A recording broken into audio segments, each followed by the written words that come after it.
ಅಸ್ಸಲಾಮು ಅಲೈಕುಂ. ನಮಸ್ಕಾರ.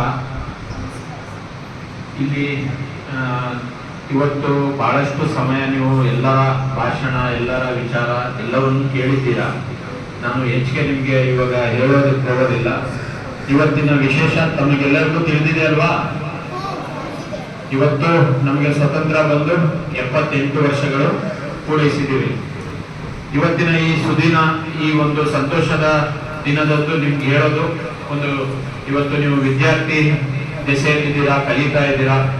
ಕಲಿಯುವಾಗ ಗುರುಗಳಿಗೆ, ಗುರು ಹಿರಿಯರಿಗೆ ಒಳ್ಳೆ ವಿದ್ಯಾವಂತರಾಗಿ ಕಲಿಯುವಂತ ವಯಸ್ಸಲ್ಲಿ ಒಳ್ಳೆ ವಿದ್ಯಾಭ್ಯಾಸನ ಕಲಿತು ನೀವು ಉನ್ನತ ರೀತಿಯಲ್ಲಿ ನಿಮ್ಮ ಬದುಕನ್ನ ರೂಪಿಸ್ಕೊಳ್ಳಿ. ಮತ್ತೆ ಇದೊಂದು ಒಂದು ಸುವರ್ಣ ಅವಕಾಶ. ನಿಮ್ಗೆ ಏನ್ ಬೇಕಾದ್ರೂ ಕಲಿತೀರಾ ನೀವು. ಅದರಲ್ಲಿ ಹೆಚ್ಚಿನದ್ದು ಒಳ್ಳೆಯದೇ ಆಗಿರ್ಲಿ. ಕೆಟ್ಟದನ್ನ ಕೆಟ್ಟದ್ದು ಅಂತ ತಿಳಿರಿ, ಒಳ್ಳೆಯದನ್ನ ಕಲಿತು ಪಾಲಿಸಿ ಜೀವನದಲ್ಲಿ ಅಳವಡಿಸ್ಕೊಳ್ಳಿ. ನಮ್ಮ ಈ ಒಂದು ನಾವು ಕೂತಿರ್ತಕ್ಕಂಥ ಜಾಗ ಪವಿತ್ರವಾದಂತ ಜಾಗ ಅಲ್ವಾ? ಇಲ್ಲಿ ನಿಮ್ಮ ಒಂದು ಬಿಹೇವಿಯರ್ ಅಂದ್ರೆ ನಿಮ್ಮ ವರ್ತನೆ, ಗುರು ಏನ್ ಹೇಳ್ಕೊಡ್ತಾರೆ ಆ ಮಾರ್ಗದರ್ಶನದಲ್ಲಿ ನಡೀರಿ.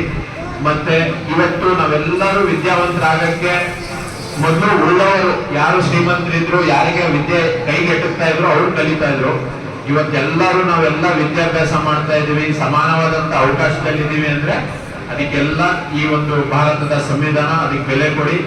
ಮತ್ತೆ ಇಲ್ಲಿನ ಸ್ಥಳೀಯ ಭಾಷೆ, ಈ ನಾಡಿನ ಭಾಷೆ ಕನ್ನಡ, ಅದರಲ್ಲೂ ನೀವು ಶಿಕ್ಷಣ ಪಡೀರಿ, ಉನ್ನತ ಹುದ್ದೆಯಲ್ಲಿ ಹೋಗಿ ಸ್ಥಾನಮಾನ ಪಡೀರಿ ಅಂತ ಹೇಳ್ತಾ, ನನಗೆ ನಮ್ಮ ಸಂಘಟನೆ ಸೋಷಿಯಲ್ ಡೆಮೋಕ್ರೆಟಿಕ್ ಟ್ರೇಡ್ ಯೂನಿಯನ್ ಸಂಘದ ಅಧ್ಯಕ್ಷರು ಅಲ್ತಾಫ್ ಭೈ ಅವರು, ನಮ್ಮ ಜಾವೇದ್ ಭೈ ಅವರು, ನಮ್ಮ ಅಮೀನ್ ಸೇಠ್ ಅವರು, ರಕ್ತದ ಉಸ್ತುವಾರಿ ವಹಿಸಿಕೊಂಡಿರ್ತಕ್ಕಂಥ ಅಬ್ದುಲ್ ನಜೀಬ್ ಅವರು, ಶೇಖ್ ಸಾಬ್ರು, ಎಲ್ಲರೂ ನಾವು ನಿಮ್ಮ ಈ ಒಂದು ಇದಕ್ಕೆ ಕರೆಗೆ ಹೋಗ್ಬಿಟ್ಟು ನಾವು ಬಂದಿದ್ದೇವೆ. ನಮಗೆ ಬಂದು ಇಲ್ಲಿ ಒಂದು ಎರಡು ಮಾತಾಡಕ್ಕೆ ಅವಕಾಶ ಮಾಡಿಕೊಟ್ಟ ತಮಗೂ ಧನ್ಯವಾದ ತಿಳಿಸ್ತೀನಿ.